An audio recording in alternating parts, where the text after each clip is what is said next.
Notice how you're feeling.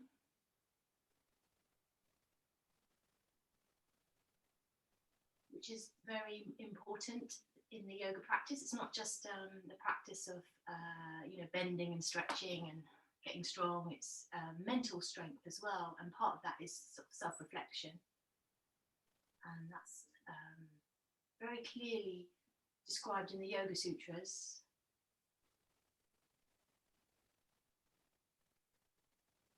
And for that self-reflection to be without judgment, so in a sort of going developing an awareness that's uncluttered, or not biased, so very neutral,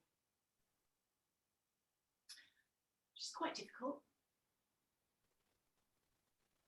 So we'll start with some gentle things for the neck. So just take your gaze from left to right a little bit and let the head roll a little as you do that. Just gently turning. It doesn't have to be a big movement at the moment. It can just exploring the range of movement.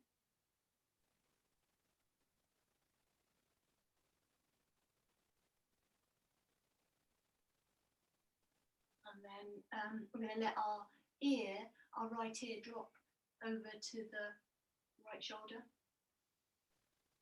And immediately, you might notice that your right shoulder sort of lifts up a little bit. So you can take your left hand and press it down a little bit onto the right shoulder. A little rub. And what I'm hoping is you're going to feel a good, deep, strong stretch down the left side. And we'll just explore that a little further. So you can kind of nod a little with your chin back and forth. You can also do like a little up and down movement. So nodding back and forth and side to side.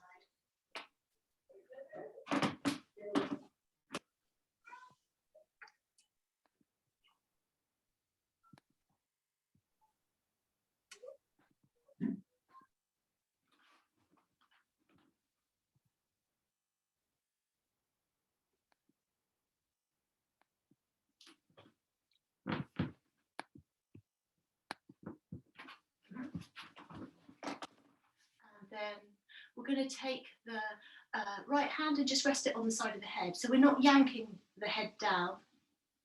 Just let the weight come to rest. Take a breath here. And maybe there's a little bit of resistance building up in the jaw. You might be holding it quite tightly. So can you soften that? Take a breath.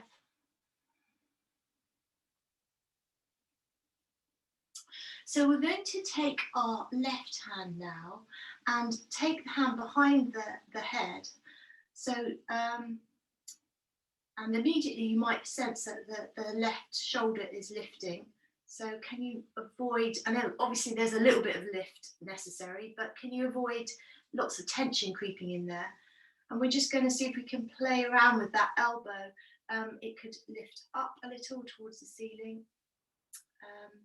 It could move back a little. It could, you could sort of explore maybe little circles with the elbow. Finding a movement that deepens the stretch on the left side. So it may be that you don't lift too high.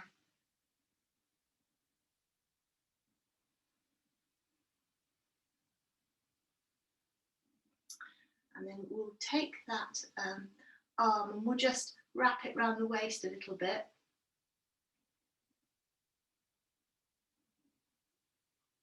And we're encouraging that left shoulder to move back. So you could even bring your right hand onto the left shoulder, so sort of move it back a little.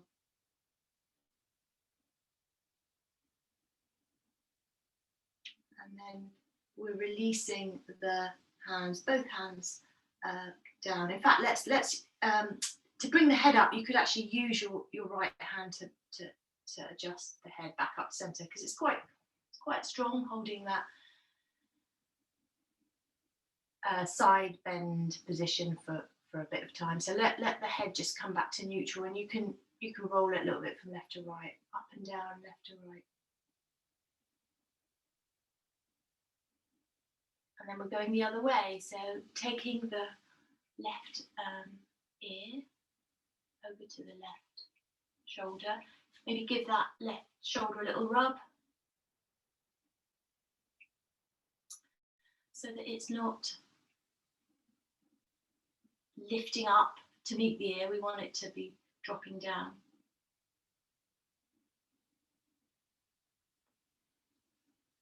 Relax the face, the jaw. You can nod a little with your head so the chin moves in towards the chest and back, and also up and down with the chin. So just finding movements that deepen this stretch into the neck, that feel good. Maybe there's a big difference on this side. Very often we do have a bit of an imbalance on one side. We're taking that left hand, we're going to just rest it lightly on the side of the head. It's a gentle movement, compassionate.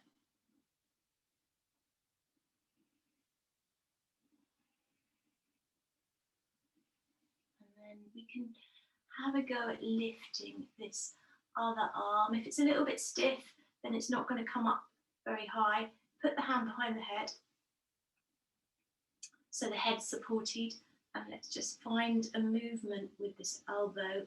So we can lift it up towards the ceiling and move it back a little. We don't want to let the traps, the top muscle, lift up. We don't want the shoulders, what's the word? Shrugging. Try to avoid that movement.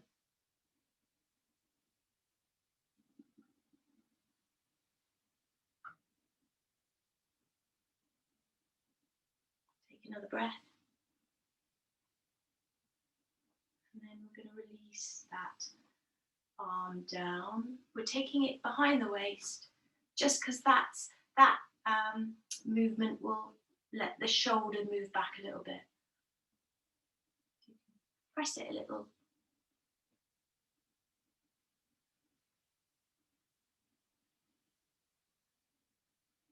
Take another breath here. And then we're sliding the left hand down. We're going to gently press it, the head back up, and sit for a little moment. Let the head settle.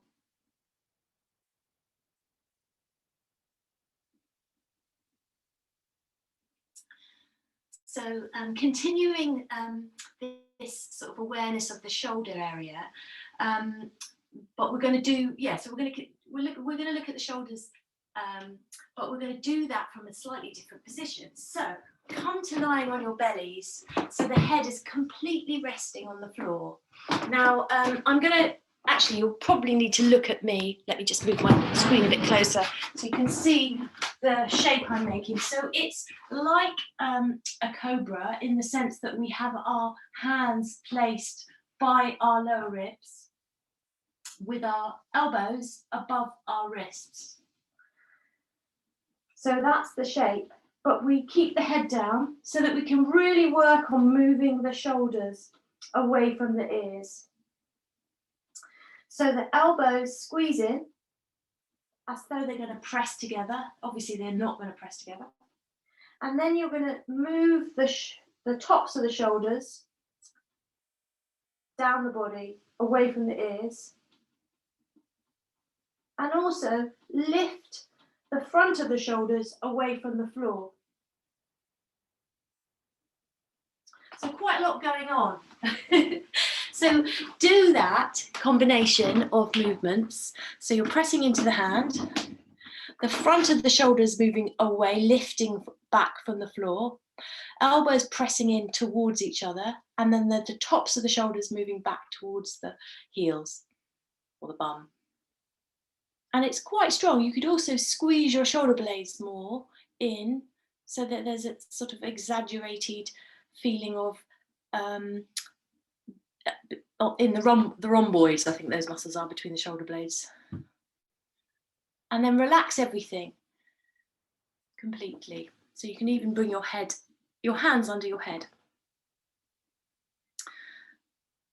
And we'll try that again in a moment once you've had a little rest. So it's not, obviously it's not like a full cobra where we actually lift our head, but in a way it's better because you get to really get that the shape right in a way that when you're lifting the head, I think sometimes the alignment is lost. So let's just do that once again. Head stays down, spread the fingers. So you can work the arms quite hard here. Spread the fingers. Pick your shoulders up away from the floor and pull them back towards your heels.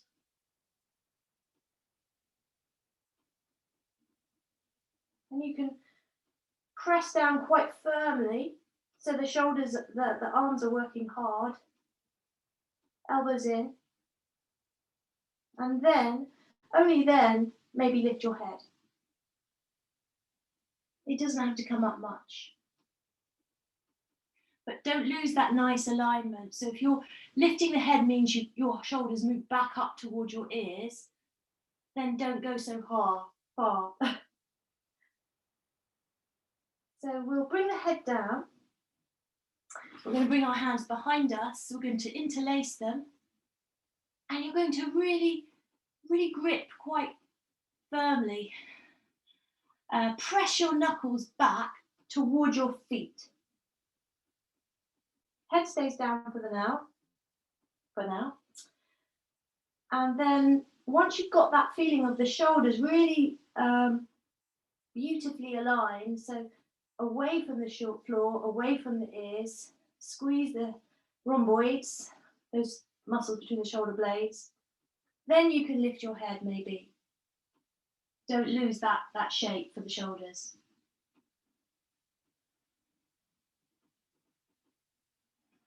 Keep breathing.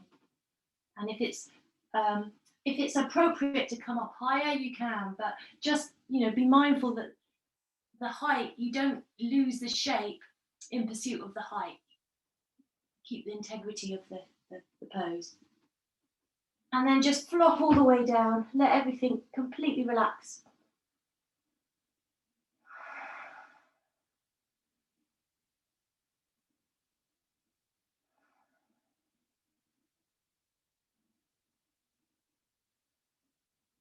We'll do something a little stronger.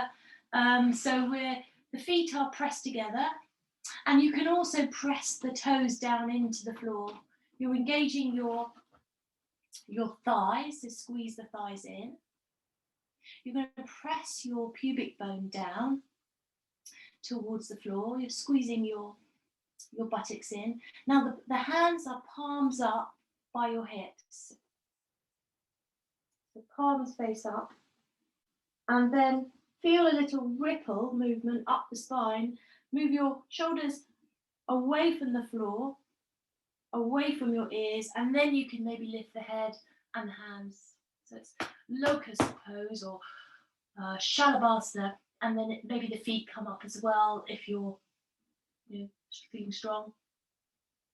Even the knees can pick up too. Shalabhasana. Keep breathing.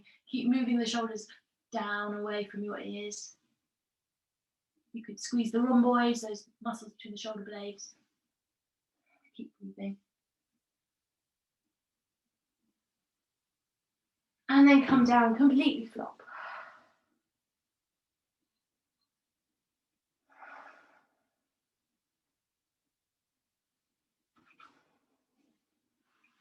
So we're going to come into upward dog. We're sliding our hands back by the hips. Sorry, not hips. Lower ribs. Oh, what's going on? Spread the fingers. Position your elbows so they're above the wrists, so it's a little right angle. Pick the shoulders up away from the floor, pull them back away from your ears, so the neck should feel really free.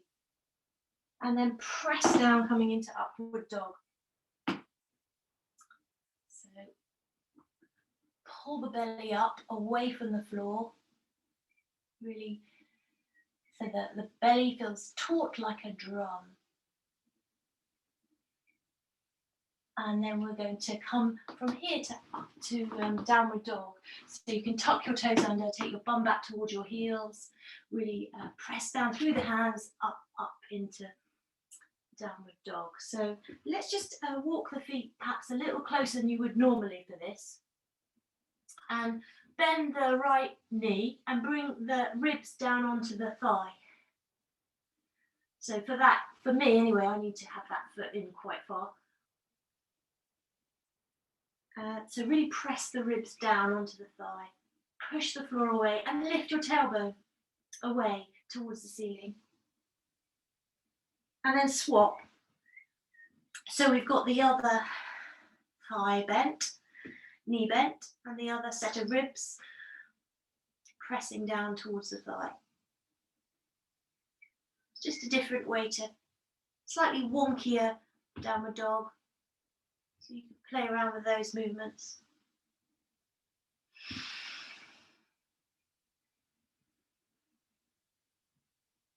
And notice where your shoulders are. Can you move them back away from your ears? It's quite difficult to do in this pose, but you can still have some control over the shoulders so that they're not all hunched up. So we're going to lift the right foot. Imagine there's a heavy boot on that foot. So that's going to limit how high you lift the foot, and it make you engage your muscles a little harder. Press the thigh of that leg in, inner thigh in. Firm the buttock on the standing leg, so you're kind of stabilizing the standing leg, and then we're stepping forward. We're taking a nice deep lunge. So we've got the foot between the hands.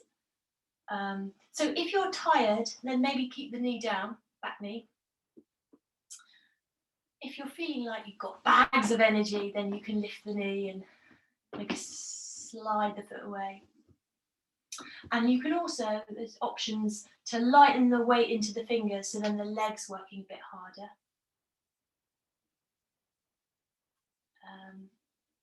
So it's just, gravity is working more here onto the leg, and then you go and give it deeper. So we're going to bring that back knee down. We're going to come up into an upright lunge, and we're going to take this left leg and bring it behind us. So we're sort of doing a little maneuver with the foot. So we're now in a kneeling warrior, and if your knees are sore, put pad up under the knee, and that will make it nicer. I've got these squidgy blocks that are quite good, but a cushion would be fine. Spend a little bit of time here. So we'll just bring the hand to the outside of the thigh. So I'm very interested in inside thigh, outside thigh. They're very useful, both. So hand presses into the outside thigh, and quite often I see people doing this warrior pose, and the knee's kind of floating in, and it's not great for the knee. And so we want to make the knee very stable. So if you press out into your hand with the outer thigh, you're activating the muscles that will stop the knee's tendency to sort of roll in. That's a simple little thing. And we forget, I think, often that we're very much focused on the front of the thigh and the back of the thigh, but there's the inside thigh and of course the outside thigh. So relax that pressure now, and then press back into the hand. And then relax it and press back.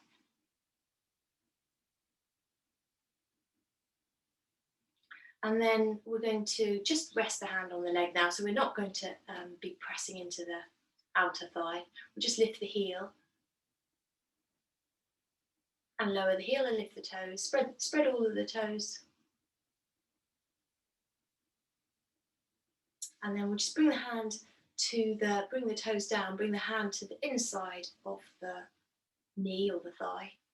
And we're going to press back into the hand. That's that. So the muscles here, they're called adductors. They will, if they're not strong, they'll make your, let me think. Strengthening the inside thigh will stop your feet moving out like little duck feet or Charlie Chaplin feet. Strengthening the outside thigh will stop your knees knocking in. So, yeah, really good muscles to strengthen the knee. So we're going to take that leg and straighten it up. Turn the toes forward and push into the little toe edge of the ankle, the whole of that side of the foot. So it's easy to kind of have more pressure on the inside foot and not work the outside foot, but you know, the outside foot is important. So we're taking a little side bend here. If you find that depends how long your arms are, if you were feeling like your arm's not really coming down, you might want to put something under the hand.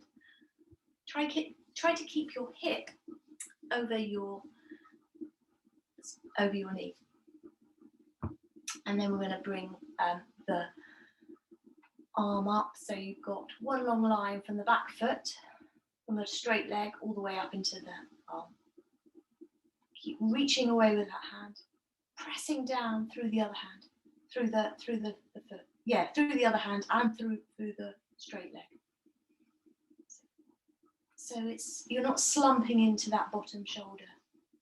And then notice what's going on with your shoulders. Can you move them back towards your heels? Not easy, the tops of the shoulders, moving them back, but to be really mindful.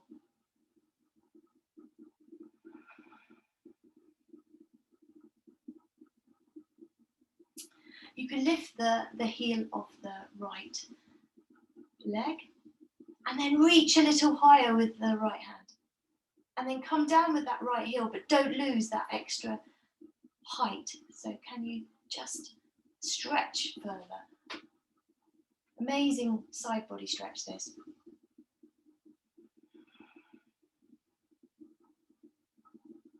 And then we're going to come down in a moment. So bring the hands down. We're coming back all the way towards the right foot. So we're coming into I think they call this a runner's lunge. So the right leg is straight, left leg bent. This is wonderful for the backs of the legs.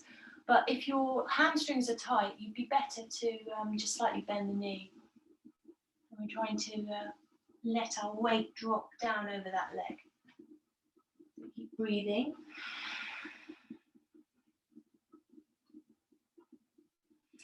And even in this pose, you can be aware of your shoulders. You might not think of it as a shoulder pose, but are your shoulders creeping up towards your ears? Can you move the tops of the shoulders back towards your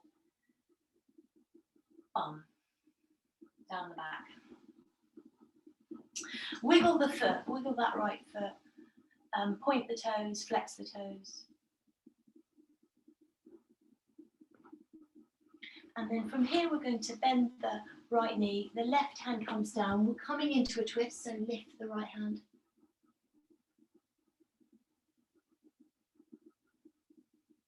Really press down with the left hand. Really lift up with the right hand.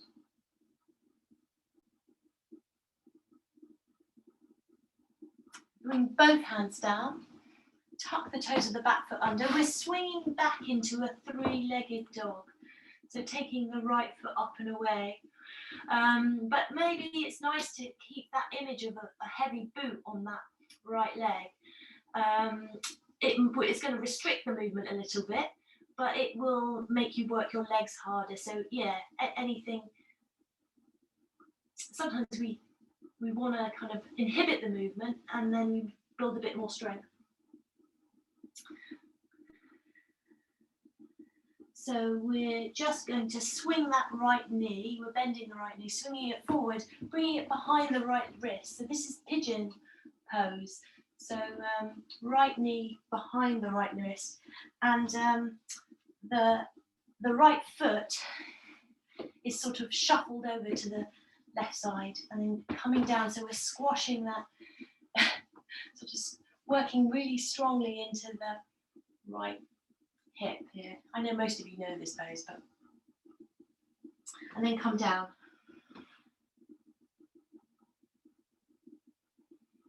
So you're resting on your forearms. And if it's very uncomfortable, if your hips are very tight, or if you've got pain in your knee, then two things you can do. One is, or more than two actually, you can shuffle the foot back so there's not such a big angle for the knee. The other thing you can do is tuck the toes of the back foot under, then there's less weight. And finally, if those none of those things is working, then roll onto the right buttock a little bit more. So those are all really good options. Oh, in fact, even one more, you can pad up under the right buttock. That's another thing. Just to spare you, I don't want you to go away with painful knees or very over straining your hips. So keep that awareness of what's going on in your shoulders. We're going to come onto the hands in a moment. So now we really want to have a sense of those shoulders moving down the body. Keep that memory of what the shoulders felt like when we were lying on our bellies and we picked the shoulders away from the floor and down. Can you recreate that movement in this pose? Which might mean that you can't come up very high. You may need to keep quite a lot of bend in the arms to have that feeling of shoulders. So what often happens in this pose, people come up really high, but actually it's very straining on their shoulders and you see them all hunched up. Doesn't look so nice on the shoulders. We're just holding this position for a moment. So you feel broad across the collarbone and make time to breathe. Well done. So we are going to come out. So tuck the toes of the back foot under and swing back. You can take a three-legged dog, so the right foot's lifted still. Keep that, imaginary heavy old boot on the leg. And hopefully that's going to help you engage your inner thigh and just work the muscles a bit harder. And then come down. So we're doing the left side in a moment. So before we do that, let's just reconnect with our breath here. So bend the right knee, take a breath in. Bend the left knee, take a breath out. Bend the right knee, take a breath in. Left knee, take a breath out. And then lifting the left leg. So it's a three-legged dog, they call this. Visualize maybe that boot on the end of the foot, which is going to slightly inhibit your movement, but work your legs a bit harder. So we're going to step that foot forward, coming into a nice deep lunge. If you're feeling a little stiff and sore or just tired, then keep the knee down. Otherwise, lift that back knee, or alternate between knee lifted and knee down. The other thing that's quite good sometimes is just to lighten the weight into the hands or lift the hands. That's good if you're wanting to strengthen your legs more. And one other thing, so many things to say, infinite amounts of things you can talk about here. Just ideally, the knee above the ankle. It's just better for the structure of the leg if you minimizing strain, potential strain on the ligaments. That's why. It's not that anything immediately awful is going to happen if you let the knee go forward. And it's not a problem with the knees behind the ankle.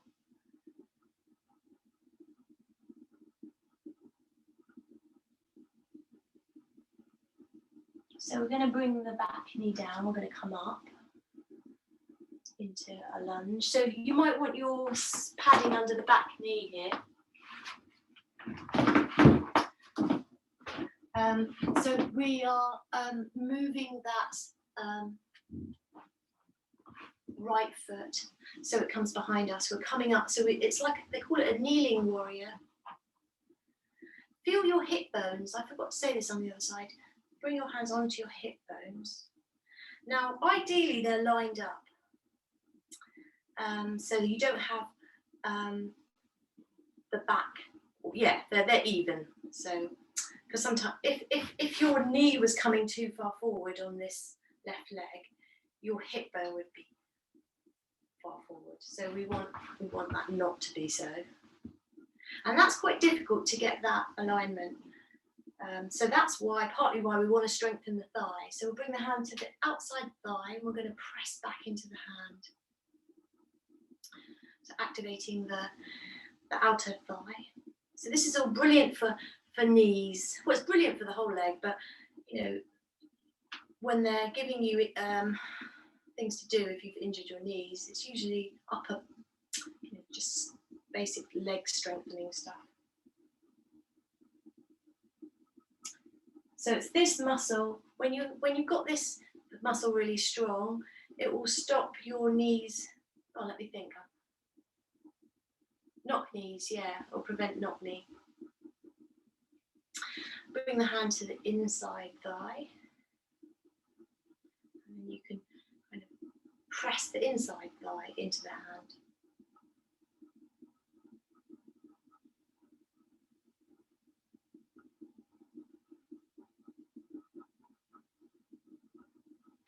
And then you can just rest your hand on the knee now, lift the heel and lower it and lift the toes. So it's quite a gentle movement, but if you do it with a lot of slow, controlled focus, it can feel really good for up here into the inside thigh, quite good strengthening action.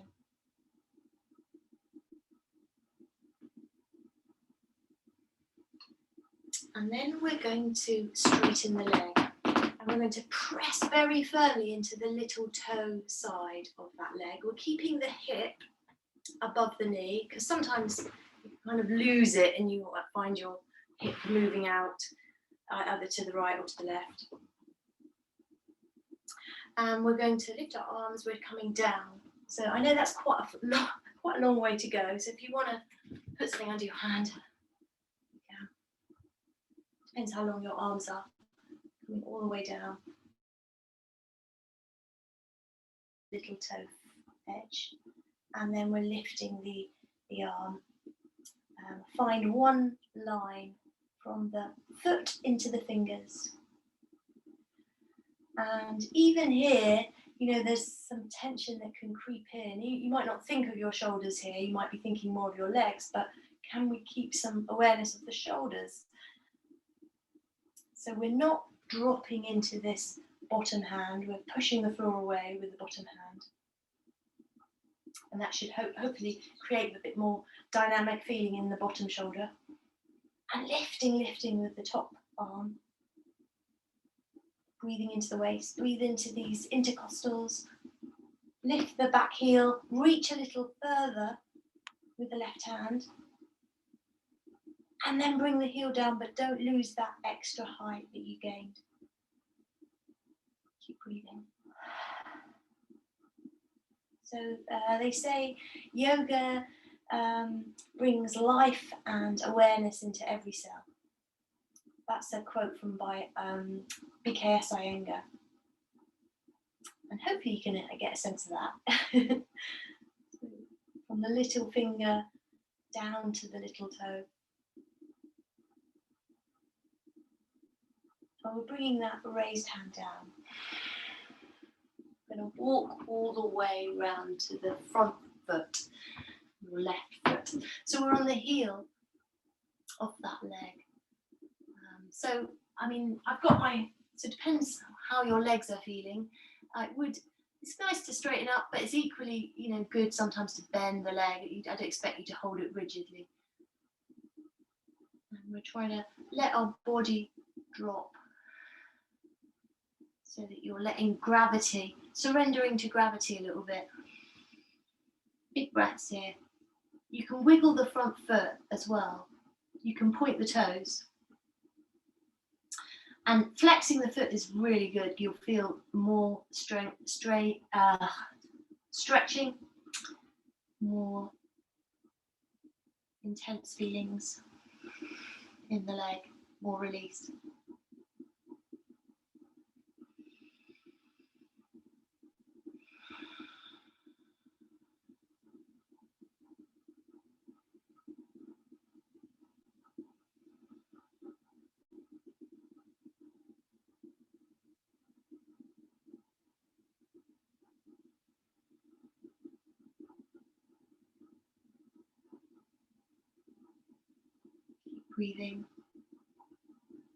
Breathing in and out through the nose.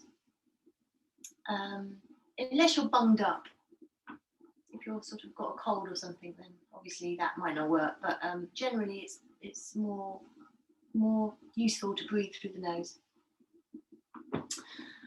So we're going to take our weight. We're bending that front leg. We're coming into a lunge again. So you could lift the back knee or bring it down. Depends how you're feeling in this. Just moving around so I can see. And then we're taking a twist. So we're lifting the left hand, pressing down with the right hand. Lift the back knee if you wish. And notice where your shoulders are. Can you move them back? Can you get a sense of them moving back away from your ears? So there's more space around the neck. And this is a twist, but we want it to be more from above the waist. So sometimes when we twist like this, the hips roll around. So we kind of make it more of a hippie action than a thoracic spine action. So try and squeeze in with your thighs, and that will keep your hips and your knees, your lower body very stable. And then you can move more from the above the waist then. It's harder on the upper back, but better in a way for you. Well done. So bring both hands down. We're going to swing back into a three-legged dog. So take that foot away. So I know that some of you will be very happy taking that foot all the way up. Go for it. But I'd encourage you to make it more of a strength exercise by having that idea of the boot on the end of the foot. Just because I think we all really need, more strength. And then we're going to bend that knee. We're going to bring the knee swing it forward behind the left wrist. So this is pigeon pose again. So I know most of you know this pose, but I'll just talk you through it anyway. So remember, you could, if this is very uncomfortable, put something under the left buttock. The knee is behind the wrist, and maybe for some of you, the foot will creep up the mat. So if you're very flexible, you might find that the foot can come up so it's almost in line with the knee. So then you get very intense stretch around the glutes and the hip area. And you can come all the way down onto your forearms, rest your weight. Different things you can do are tucking the toes of the back foot under. So then you're taking a little bit more weight off that hip. So it just takes a little bit of pressure off, but it feels quite good to do that. What else can you do? If it's very uncomfortable, you can roll onto that left buttock. So you're just, taking a little bit of a break from the intensity of it.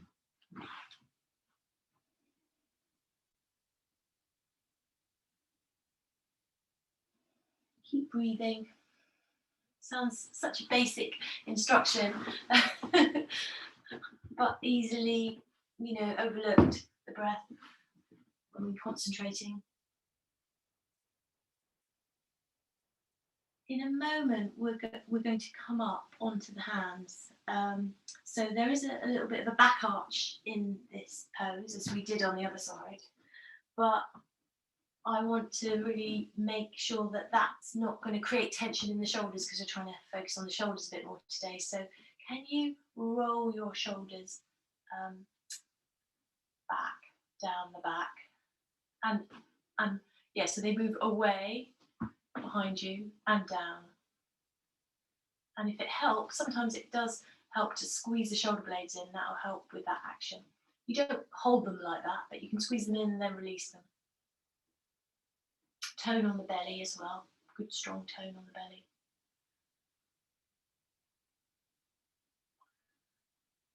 Pigeon pose. Eka Raja Kapotasana. Hopefully no pain in the lower back. If you're feeling any compression in the lower back, you might either want to come a bit lower, bend the elbows, or tone your belly a lot more and come up a little higher. Sometimes that can help because you're just lifting out of the compression. So we're going to come out in a sec. We're tucking the toes of the back foot under. We're swinging back to downward dog. And then walking our feet towards our hands, folding into Uttasana. Forward bend. So you can hold the backs of your heels if you're wanting something a little bit stronger. So hands gripping the back of the heels. And you can use that grip to lower your body further. If you want something a little bit more looser, softer, hold the elbows and just let your spine hang. Both is good.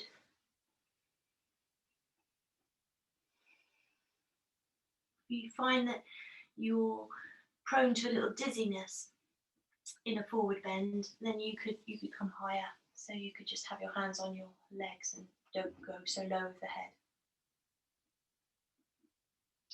We're going to come up to standing, but to do that, let's take a little squat first, seeing as we're doing things for the knees. So bend the knees, swing your hands back by your hips. It's good to bring the knees together, but you can also have a wider stance. Knees together is great because you can really feel those inner thighs. And lift your toes. If you've got your toes up quite comfortably, then that's a good indication your knees are well aligned. If the knees go too far forward, it's not great for the joints, ligaments, and then you can't lift your toes. So, and we're pulling the belly back quite a lot here, so we're really using those abdominal muscles. And then bring the hands into the heart and reach up. So we've got one long line from the hips to the hands, and then we're coming all the way up to standing, and just rest for a moment in standing. Sorry, I'm on a very squeaky floorboard.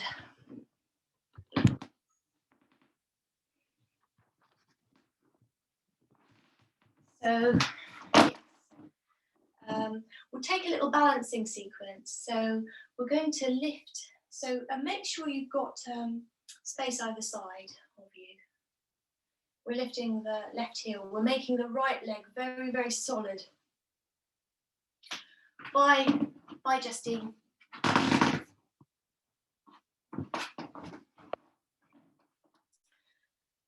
And then turn the thigh, knee, toes out a little to the right.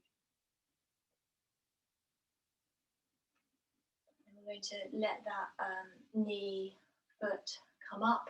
We're taking tree pose, bringing the foot into the thigh and pressing back with the thigh into the foot. So there's a little bit of a conversation going on between the thigh and the foot.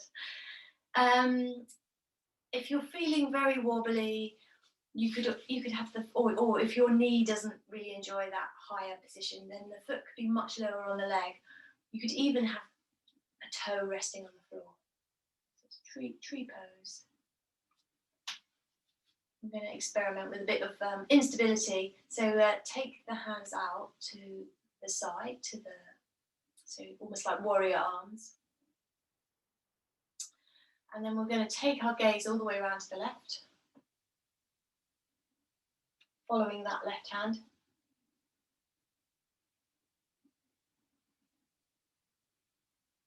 And then we're going to turn our head and our gaze all the way to the right.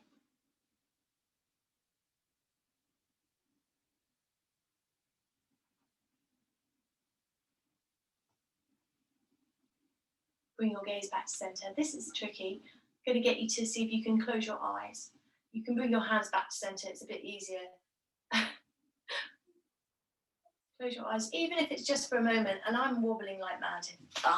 It's quite hard, isn't it? You might be better than me on this. Close your eyes and just noticing, how that changes dramatically, how stable you are. So I've been learning about the deep core muscles. So there's a muscle, multifidus, that runs up the spine, the pelvic floor muscles, the diaphragm, there's quite a few of them.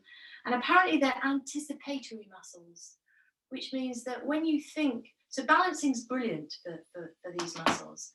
We're going to come down with the foot now, give you a break, and just let your feet settle. Your weight readjust. Balancing is really, really good for these muscles because there's a lot of anticipation that occurs with balancing, and so it is with these muscles. They apparently react, quite a bit ahead of a movement. They start to engage, which means that even just thinking about standing on one leg is going to be building strength. So all the more reason for thinking about doing things. And in yoga we do a lot of visualization. And sometimes you might feel doubtful about that, but it's quite interesting to see that science sort of reinforces why it's useful to visualize and think ahead. So we're going to do the other leg. So just lift the heel of the right leg. Let the weight transfer into the left foot. Turn the knees out, turn the toes out. And then when you're ready, you can let the foot come up. So if you're feeling not so stable, maybe just keep the foot low on the leg, or the foot can come all the way up into the thigh. You get to work those inner thighs again. Keep breathing here. Trying to keep that sense of steadiness that we get when we maintain even easy breath flow. So the steadiness is obviously it's a physical thing. It's about not falling over, but we can enhance that by having this sense of continuous easy breath in and out through the nose.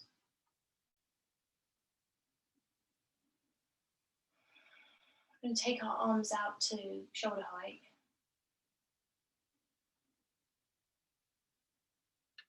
And then we'll turn our gaze all the way to the right, just bringing in a bit of more unstable factors. Don't worry if you wobble. Wobbling is, so good. I've been learning about how useful it is for us. Turn our gaze always to the left, even though we don't necessarily, we're sort of impatient with ourselves when we wobble, I think, quite a lot of the time. Bring your gaze back to center, and then let's just see if we can close our eyes. So you could have your hands out if you prefer, or hands in, whatever is going to help you feel more stable. Close your eyes. And it just can be momentary.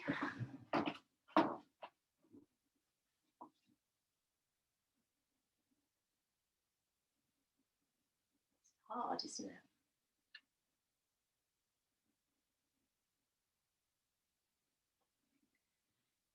If you're finding that you're not getting stability through the posture, then see, if you can bring greater stability, a sense of stability through your breath, because that really works for most people. We're going to release the foot when you're ready with control. Bring it back down and settle. You can take your feet a bit wider if that's going to help you feel more stable.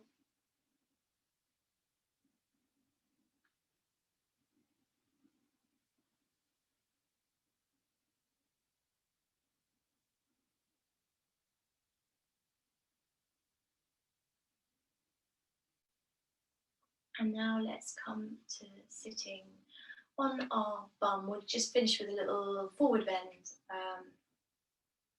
Let's come all the way down to the bum. Take your legs out in front of you.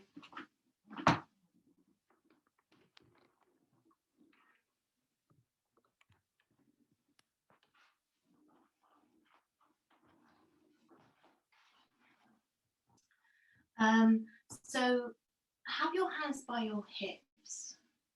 Now, everyone's going to have a slightly different thing going on here.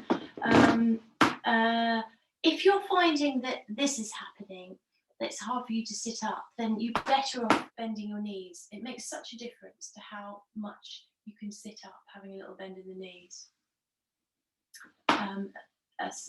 Another option is having something under the thighs. So the thighs are just a little bit supported, or under the knees themselves. We're just going to press down into the hands, lift the crown of the head, spread the fingers. So if your arms are really long, you might need your hands more behind you. My hands are, not the right length, but they are quite happy around by my hips. But if you have long arms, a little bend in the arms so that and bringing them a little bit back behind you.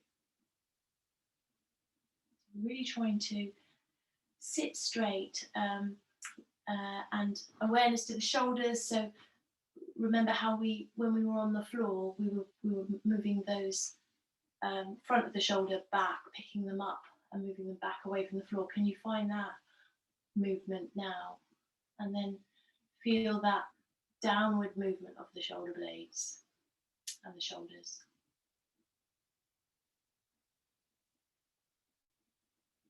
And then with that, so I'm not expecting you to hold this very rigidly. Naturally, you'll kind of come in and out of that shape a little bit, but trying to maintain some of that sense of openness.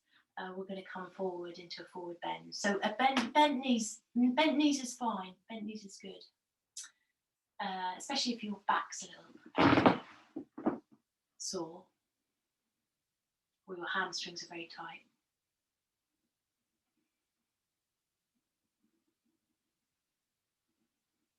Keep breathing. So when we were standing, we're using the breath to help us maintain some steadiness. And obviously we've not got that instability in quite the same way in this pose, but you can still really get a sense of going deeper when you really bring the breath in. And there's a technique, ocean breath. I've done this with you quite a few times, where, just as the name suggests, we're making that sort of sound of the ocean, where we constrict a little bit through the throat, and the effect is to lengthen the breath. We make a little bit of the sound like the sea.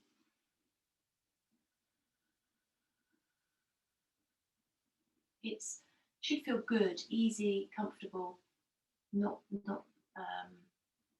nothing to strain, nothing that should cause strain.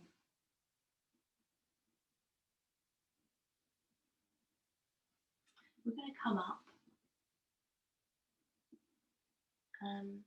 And my favourite forward bend is to just bend one leg. So let's try that. We bend the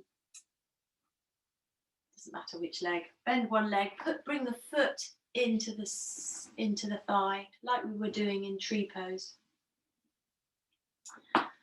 Feel that sense of the shoulders as we had earlier, down away from the ears and back a little.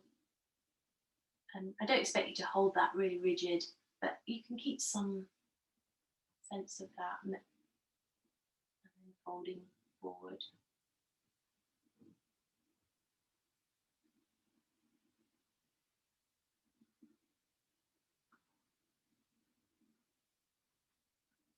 There's no rush. There's no need for this to be a particular shape.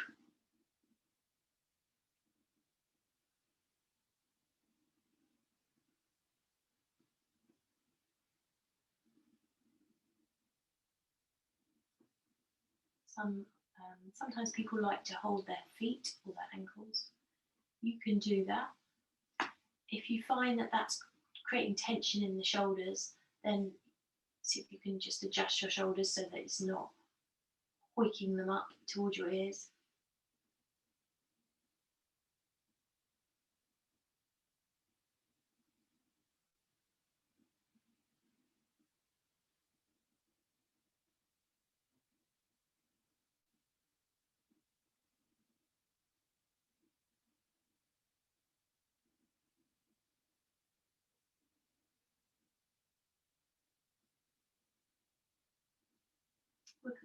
We're going to do the other side in a moment. So just nice and smooth and slow coming up. Swapping legs.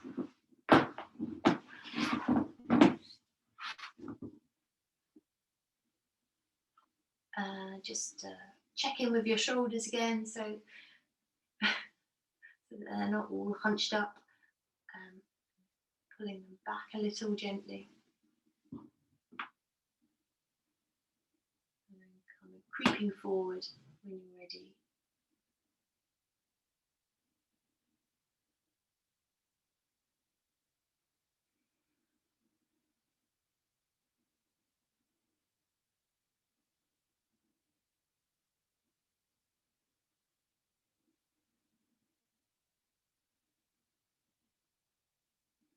So it's very much the sort of surrendering pose. And in the Yoga Sutras, they talk about surrender.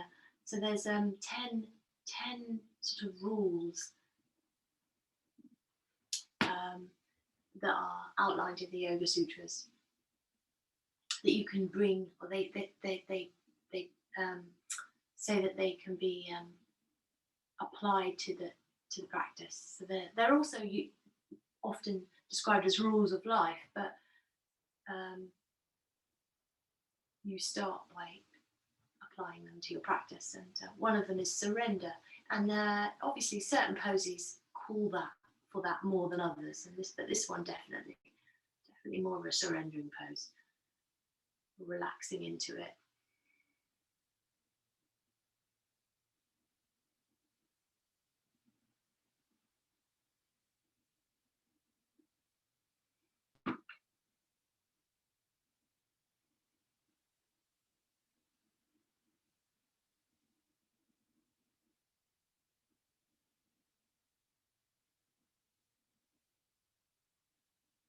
In a moment, we're going to come up and just take it really smooth and slow, very mindful.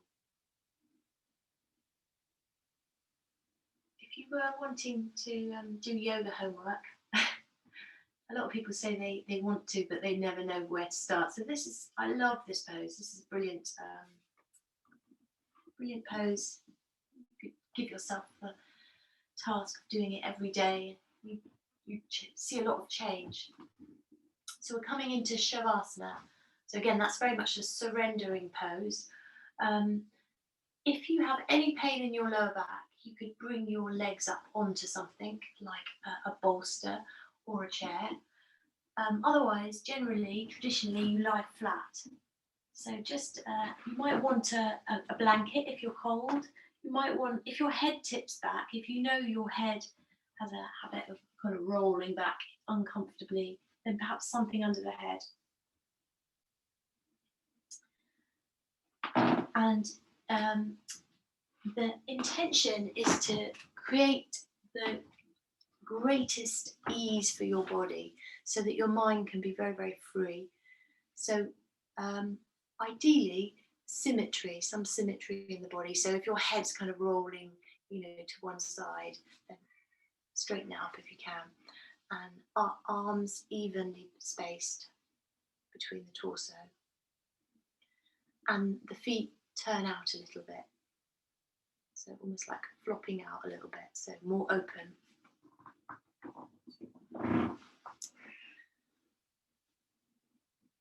And it's important to sort of to take care, to set yourself up nicely for this. So if you think you're going to be cold, hence, have something, an extra layer.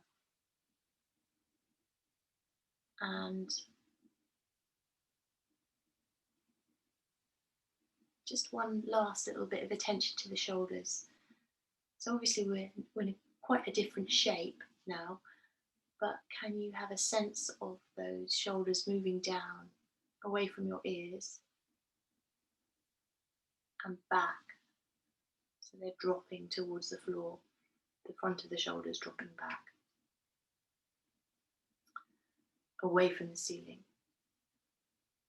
And to help you with that, a little squeezing of those rhomboids, so sense of the shoulder blades moving in towards the spine, and then relax them.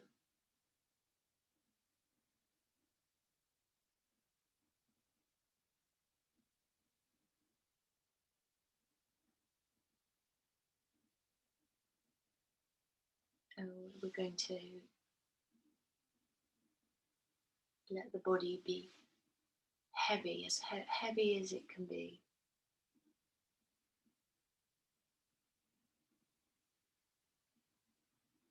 So starting with the head,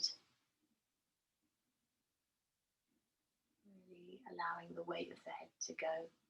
So again, the idea of surrendering your weight. And then there's so much going on, isn't there, around the head, the jaw, so relaxing the jaw, letting the tongue relax into the mouth so that the tongue is full in the mouth.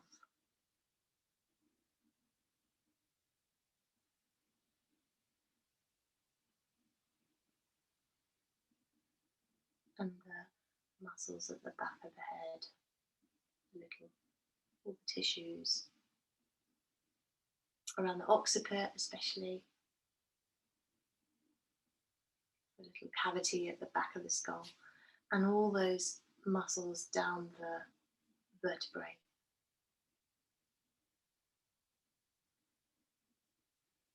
Of the neck, and those immensely hard-working shoulders, so letting them soften, be heavy, and the arms, let them be heavy, the elbows, forearms, wrists, back of hand, palm of hand, thumb, forefinger, middle finger, forefinger,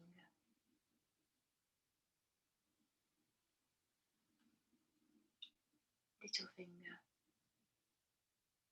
and all the space between the fingers.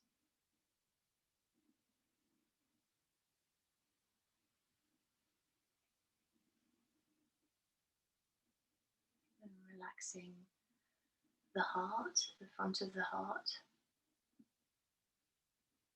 the back of the heart, the shoulder blades,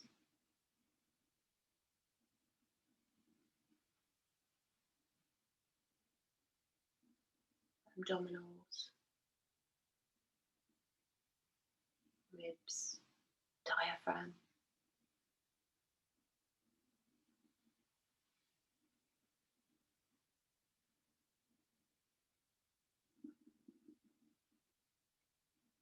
Hips,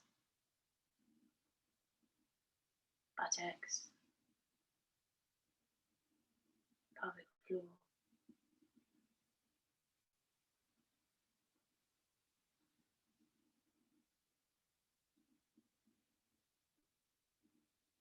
Thighs, inner thigh,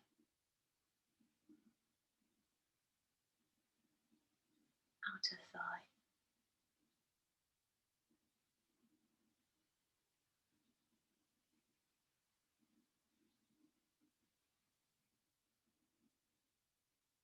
front and back of the thigh,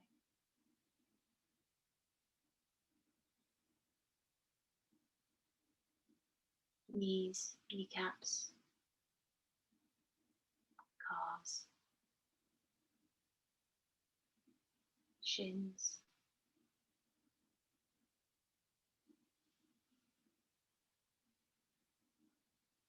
the ankle, all the delicate cavities around the ankle, the soft skin of the ankle, front of the foot,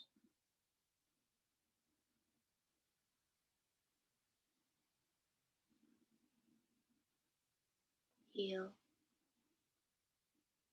sole of the foot, big toe, second toe, third toe, fourth toe, fifth toe,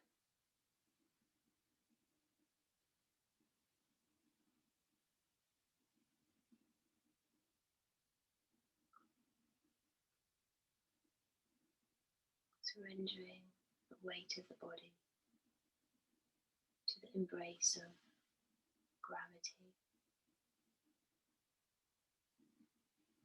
Enjoy that sensation.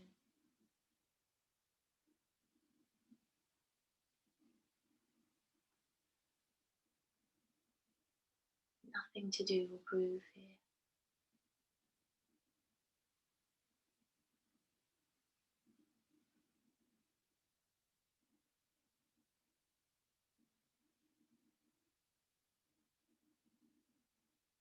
Maybe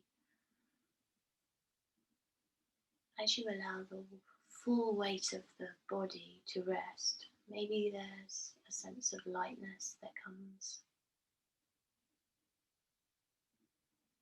a sense of weightlessness.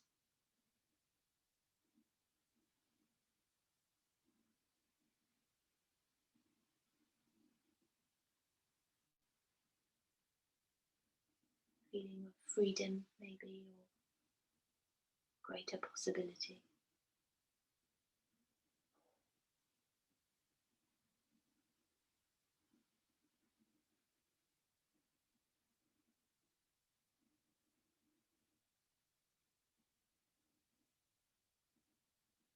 Enjoy that feeling.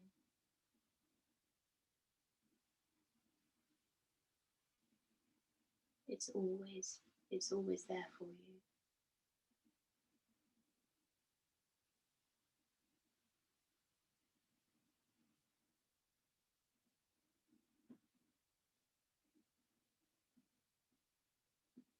So, if you're ready, you can begin to bring some small movements into the body. Maybe fingers, maybe toes, maybe rolling head from left to right.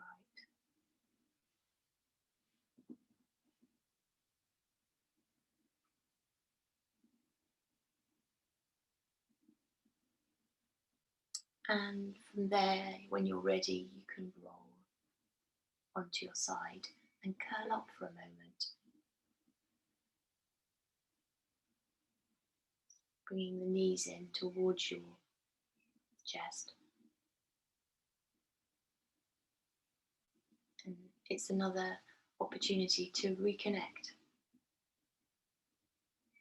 with your breath, with the floor, the earth.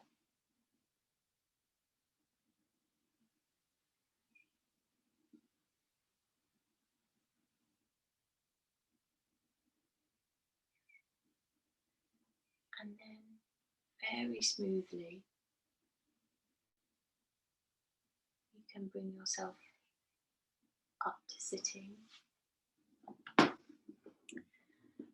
take a comfortable seat. So whatever seat, it doesn't matter, just finding a seat that you're going to feel comfortable in. We're sitting just for a few moments.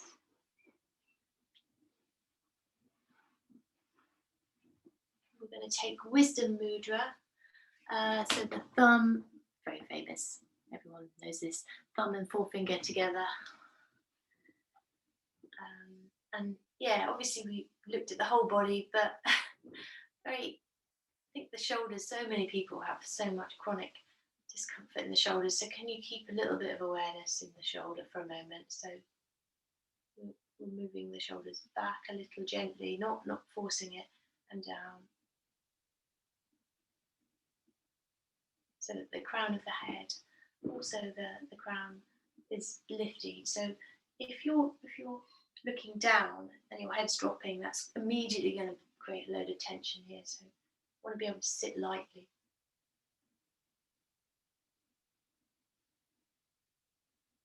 And now we're just taking our awareness, our focus to the point between the thumb and the forefinger.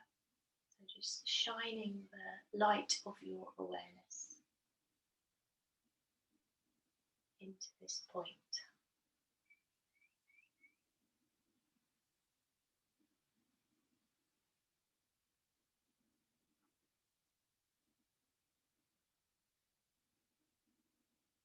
And you can allow everything else to soften, to dissolve around that still center.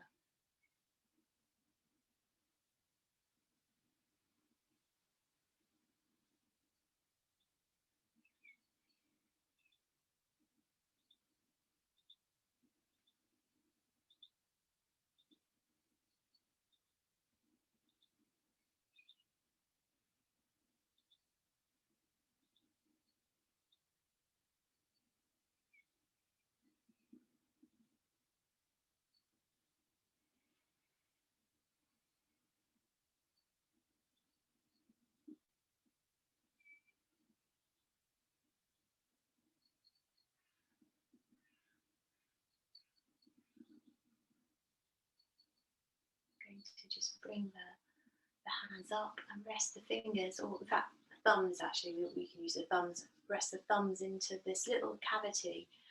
If you feel your sternum, slide your thumbs down, you'll feel a little cavity at the bottom, pressing in here.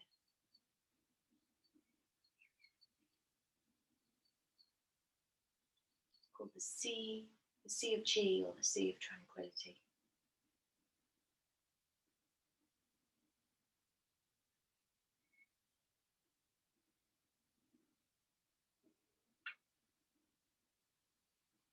Thank you, everybody. Very nice to do yoga with you all. Hope you're all okay. I do apologise for keeping you waiting earlier. Have a very nice evening. It's not quite as sunny as it was, but it still looks pretty nice outside, so hope you get to enjoy some of it. These summer evenings are one of the lovely things about living in Scotland, I think. Nice light nights.